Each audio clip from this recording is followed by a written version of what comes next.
It's really fresh produce.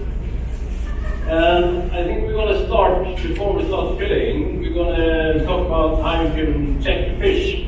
Because it's really important with fish that it is fresh, and it's looking good, or else it will taste like ammonia and not very good.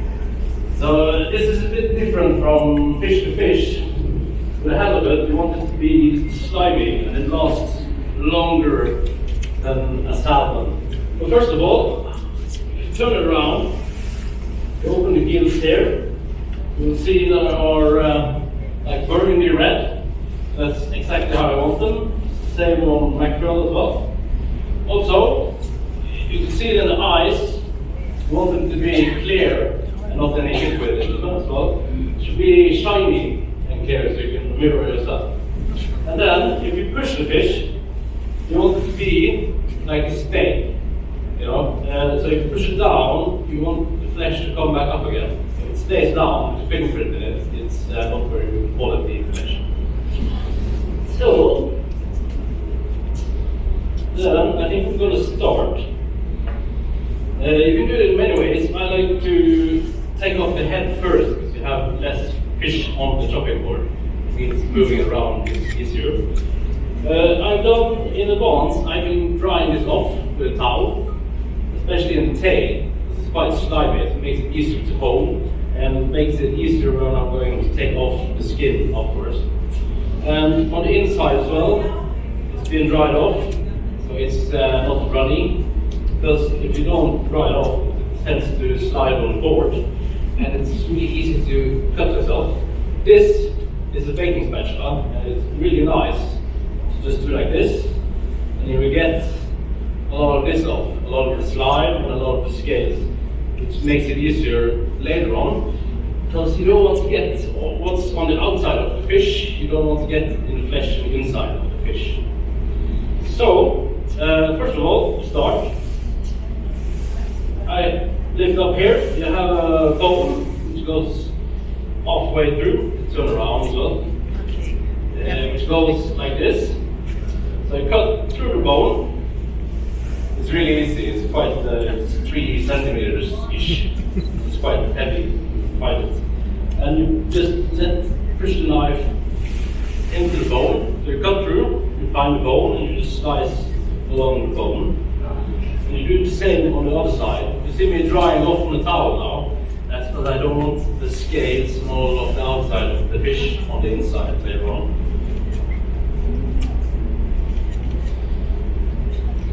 Do the same. What's really important is when you start to get towards the head, you want to angle it forward because there's a lot of meat here. So if you only cut it like this, you lose quite a lot in grams. So then you take your knife and you just do like this, and it's off. Then you have the head off like this. Put it here for now. And then you have a bone in the middle here. It's this one. And you have a fillet here on each side. So what now I'm going to do, I'm going to put the bevel of the knife on the bone, and I'm going to drag my knife backwards.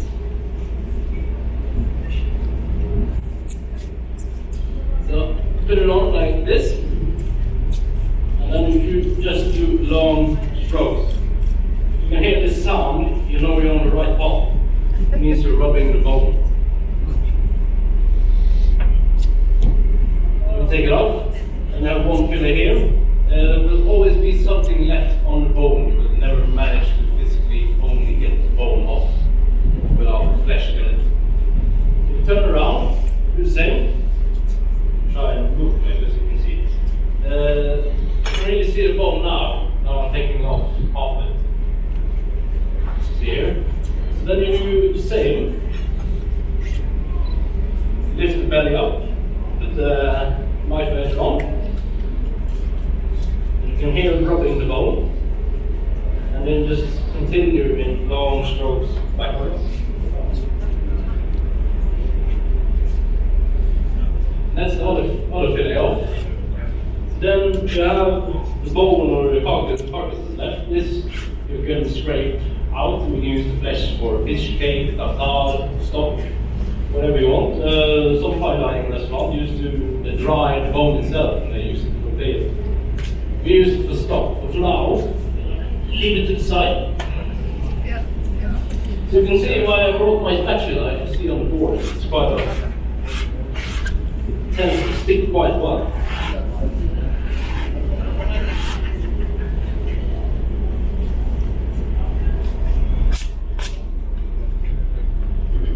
So then you have the fillet by itself, and in the belly here, we also have a small string of bone from the middle of the fish to the front of the head here. So what you then do is you put your knife, you will feel them really thick. So you put your knife behind the bone, and you slice downward on the side angle. It's really important here as well that you tilt your knife into the bone so you don't get so much blood excess. There will be, you will at least have this one because the bones go straight into the belly itself. But this also you can scrape off and use for fish cakes or etc. So we're going to do the same with the other one. You see, I'm doing it in procedures now. I do the same procedure in each fillet, and that makes it just much easier to, when you do like 10 kilos or 50 or 60 kilo, to work tiny. Because when you're doing fish filleting, it's really important that you have whatever you need here around you, so you don't have to walk. Because then you're going to have like fish scales and slime all over the door handles and everything. So we do the same here. You put the bone, the knife on the bone, angle the knife slightly, and you do like long strokes. But the longer stroke you do with the knife, the less marks you're going to see of the knife itself. So that's this one. Then we're going to take out the bones of the fish. There's still bones left in it. If you do like this, you can see them popping up now. Turn around so you can see as well. There will always be a little section of bone. So if you take your knife and you drag it towards the tail, it will always pop up. You can hear them as well. Then I have this one with me. A bit of water, so I don't get all the bones sticking everywhere else. Just dip it in. And try to keep your hand as flat as possible. The more you put your fingers in it, the more mark you will leave. Fish is very delicate to cook and to work with as well, compared to meat. It doesn't take much to damage it.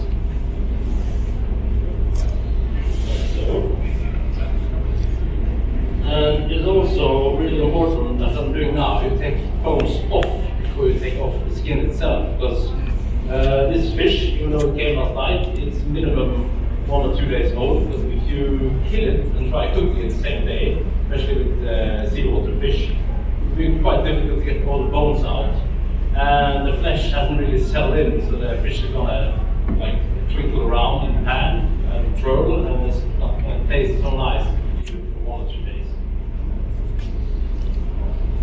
So if this was really fresh, like you do get sometimes, like bay fresh, I wouldn't be able to do this because this would be stuck in the skin of the fish. So then I would have to cut it up with a knife, and you have a lot of waste. It's the same here. You keep your hand flat, take the bones out towards you, usually it's amount of damage. You can also do this with a potato peeler if you don't have this. It also works.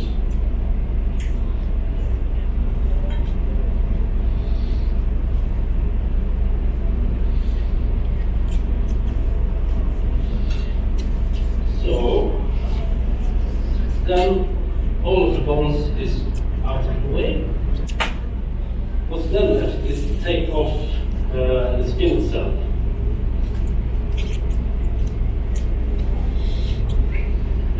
So then I'm going to stop with the tail. There's many different ways of doing this as well. Different doors to the same room, as you say. So what I do, I start on the tail, I cut a slight section downwards, and I tilt the knife, like so. Cut it a small way, and here's the part that driving the fish comes in. Because now I'm going to take it by the tail, and I'm going to angle the knife, and I'm just going to wiggle the tail, see like I'm doing now, and that knife will do the work for me. But you really need a sharp knife as well. So then, this is the flesh, off. You can boil this actually, until it loosens up, roughly 1.5 hours I think. And you can dry it on 70 degrees, and you can deep fry it. It will then puff like bacon crisp. And it tastes quite fun. So we do the same on the other fillet here. Start on the tail, cut the small section down, angle it again. Take the tail, and just check it.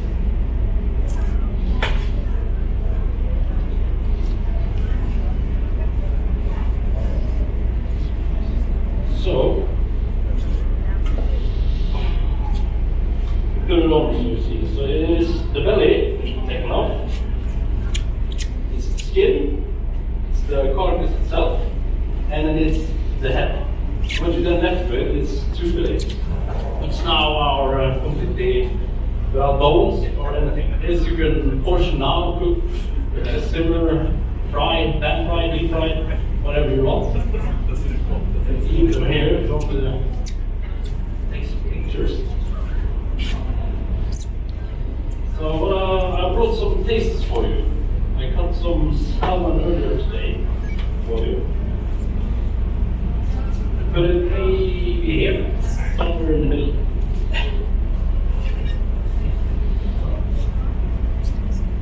So I made some thinly sliced salmon earlier for you. I added, I'm going to add some, I'm going to do one which is going to be natural so you can taste it by itself. And then we're going to have one with, I made like an Asian inspired sauce with soya, a bit of honey, a bit of brown sugar and star anise. It's some new gloves. So you learned something? Yeah?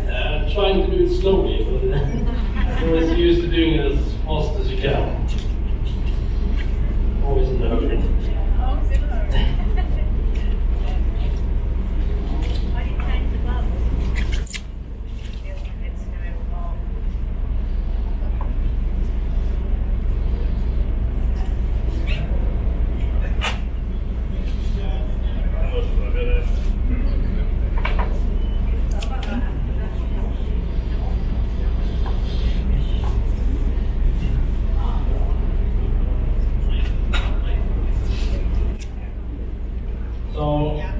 Taking my soy sauce now and pouring it over.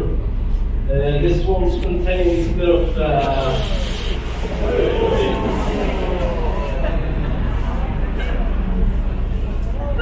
this one, the soy sauce here contains a bit of lime as well, which added on too early. It's going to be like ceviche, it's going to be cooked with fish. It's going to be gray. So you need to just put it on at the last minute.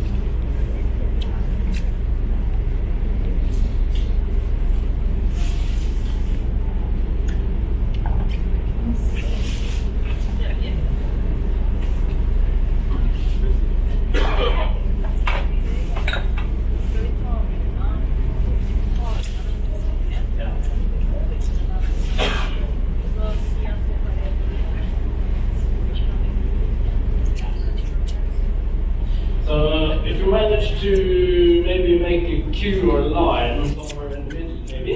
Okay, so we start in this direction and only one line, please. So not everybody at the same time. Just do one by one.